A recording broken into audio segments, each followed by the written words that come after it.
Hi all, നമ്മൾ ഇന്ന് തയ്യാറാക്കാൻ പോകുന്നത് ഒരു ഫ്രൈഡ് ചിക്കൻ്റെ റെസിപ്പിയാണ്. നല്ല ടേസ്റ്റിയും ക്രിസ്പിയായ ഒരു ഫ്രൈഡ് ചിക്കനാണ്. റെസ്റ്റോറൻറ്റിൽ നിന്ന് വാങ്ങുന്ന അതേ ടേസ്റ്റ് വീട്ടിലുള്ള സാധനങ്ങൾ വെച്ച് തന്നെ നമുക്ക് ഈസിയായി തയ്യാറാക്കാൻ പറ്റും. എന്നാൽ നമുക്കതെങ്ങനെയാണ് തയ്യാറാക്കലെന്ന് കണ്ടാലോ?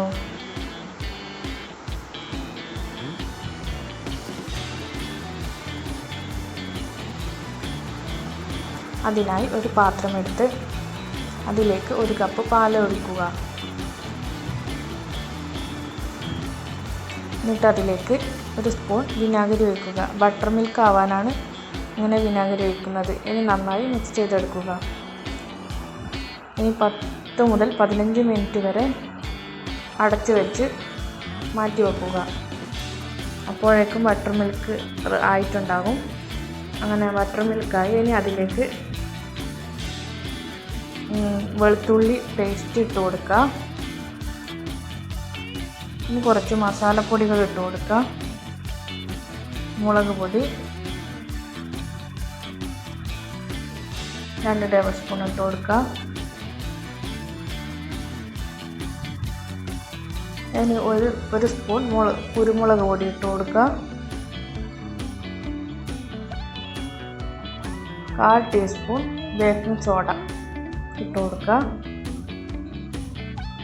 ഇതിന് ശേഷം പാകത്തിന് ഉപ്പിട്ട് കൊടുക്കുക. ഇനി ഇതെല്ലാം നന്നായി മിക്സ് ചെയ്തെടുക്കുക.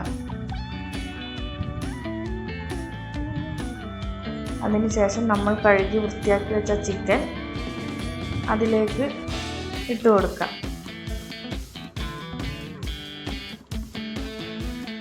എല്ലാ ചിക്കൻ അതിലേക്ക് ഇട്ട് നന്നായി മിക്സ് ചെയ്തെടുത്ത്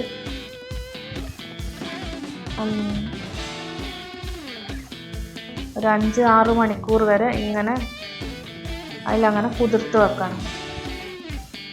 എന്നാലേ ആ ഫ്രൈഡ് ചിക്കൻ്റെ ആ ഒരു ഉള്ളിലൊരു ജ്യൂസി ആയിട്ടുള്ള ഒരു ടേസ്റ്റ് ആയിട്ട് വരുള്ളൂ. അങ്ങനെ നമുക്കിത് അടച്ചിട്ട് ഫ്രിഡ്ജിൽ വെക്കാം. ഫ്രീസറിലല്ല, താഴെ ഫ്രിഡ്ജിൽ കൊണ്ടുവെക്കാം. അങ്ങനെ 5 മണിക്കൂറായിട്ടുണ്ട്. ഇനി നമുക്ക് അത് ഫ്രൈ ചെയ്യാൻ വേണ്ടിയിട്ടില്ല കുറച്ച് മിക്സ് തയ്യാറാക്കി വെക്കണം. അതിനായി ഒരു പാത്രമെടുത്ത് അതിലേക്ക് കുറച്ച് മൈദപ്പൊടി ഇട്ട് കൊടുക്കുക. അതിന് ശേഷം അതിലേക്ക് കോൺഫ്ലവർ ഇട്ട് കൊടുക്കുക. കോൺഫ്ലവർ പൊടി. പിന്നെ അതിലേക്ക് ഒരു മുട്ട ഒഴിക്കുക. പിന്നെ വെളുത്തുള്ളി പേസ്റ്റ്, പാകത്തിന് ഉപ്പ്. നന്നായി മിക്സ് ചെയ്യാം. ഇതിലേക്ക് നല്ല തണുത്ത വെള്ളമാണ് ഒഴിച്ച് കൊടുക്കേണ്ടത്. അങ്ങനെ തണുത്ത വെള്ളം അതിലേക്ക് ഒഴിച്ച് കൊടുക്കുക. ഇനി നന്നായി മിക്സ് ചെയ്യാം. ഏകദേശം ഇതിൻ്റെ പരുവെന്ന് പറയുന്നത് പഴംപൊരിക്ക് നമ്മൾ ആക്കുന്നില്ല, അതേ സെയിം, കുറച്ചും കൂടെ അതിൽ ലൂസാക്കണം. അങ്ങനെയാണ് ഇതിൻ്റെ പരുവം. അങ്ങനെ അതാണ് തയ്യാറായി. ഇനി നമുക്ക് ഈ ഫ്രൈഡ് ചിക്കൻ കോട്ട് ചെയ്യാൻ വേണ്ടിയിട്ടില്ല ഇത് തയ്യാറാക്കാം. അതിനായി കുറച്ച് മൈദപ്പൊടി ഇട്ട് കൊടുക്കുക. ഇനി അതിലേക്ക് കുറച്ച് മുളക് പൊടി ഇട്ട് കൊടുക്കുക.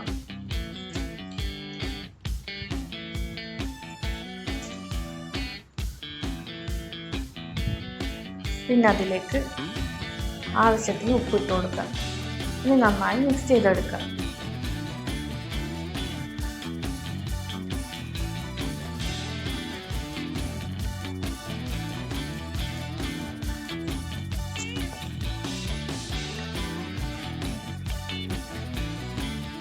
അങ്ങനെ എല്ലാം റെഡിയായി. ഇനി നമുക്ക് ഫ്രൈ ചെയ്തെടുക്കാം. ചിക്കനും എല്ലാം പുറത്തെടുത്ത് വെച്ച് കോട്ടിങ് എല്ലാം പോട്ടാക്കാനില്ല മൈദയുടെ മിക്സും എല്ലാം തയ്യാറായിട്ടുണ്ട്. ഇനി നമുക്ക് ആ മൈദപ്പൊടിയിൽ ചിക്കൻ ഡിപ്പ് ചെയ്തിട്ട് പിന്നെ അതിൽ കോട്ട് ചെയ്തിട്ട് വേണം പൊരിച്ചെടുക്കാൻ, ഫ്രൈ ചെയ്തെടുക്കാൻ. നമുക്ക് ആദ്യം ഒരു ചിക്കൻ എടുക്കാം. എന്നിട്ടത് ആ മൈദ മിക്സിലേക്ക് നല്ലോണം ഡിപ്പ് ചെയ്തെടുക്കാം.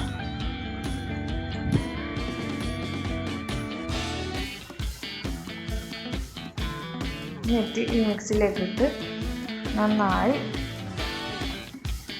മൈദ മിക്സ് നന്നായി കോട്ട് ചെയ്തെടുക്കുക. ഇതുപോലെ ചിക്കനിൽ മൈദ മിക്സ് ഇട്ട് നല്ലോണം ഇങ്ങനെ പ്രസ് ചെയ്ത് പിടിക്കണം. എന്നാലേ ആ കോട്ടിങ് ചിക്കൻ ഫ്രൈ ആക്കുമ്പോൾ അതിന് തന്നെ പിടിക്കുള്ളൂ. അതുകൊണ്ട് നന്നായി ഇതുപോലെ പ്രസ് ചെയ്ത് വേണം അത് കോട്ട് ചെയ്തെടുക്കാൻ വേണ്ടി.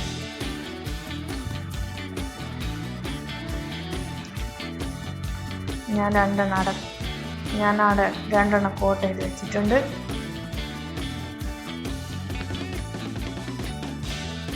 നമുക്ക് അതിനടുത്ത് ഞാൻ എണ്ണ ചൂടാക്കാൻ വെച്ചിട്ടുണ്ടായിരുന്നു. അങ്ങനെ ആ എണ്ണ ചൂടായിട്ടുണ്ട്. ഇനി നമുക്ക് ഫ്രൈഡ് ചിക്കൻ അതിലേക്ക് ഇട്ട് കൊടുക്കാം, എണ്ണയിലേക്ക് ഇട്ട് കൊടുക്കാം. എന്നിട്ട് നന്നായി ഫ്രൈ ചെയ്തെടുക്കാം.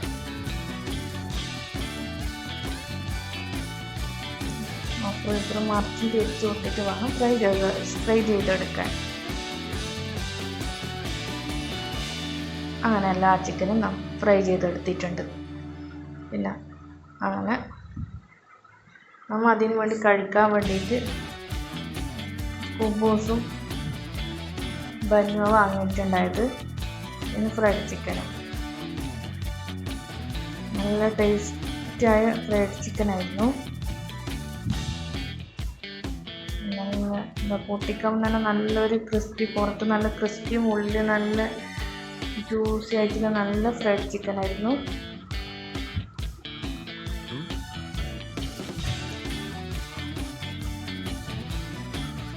എല്ലാവരും തയ്യാറാക്കി നോക്കണേ. അഭിപ്രായം കമൻറ്റിൽ അറിയിക്കണേ.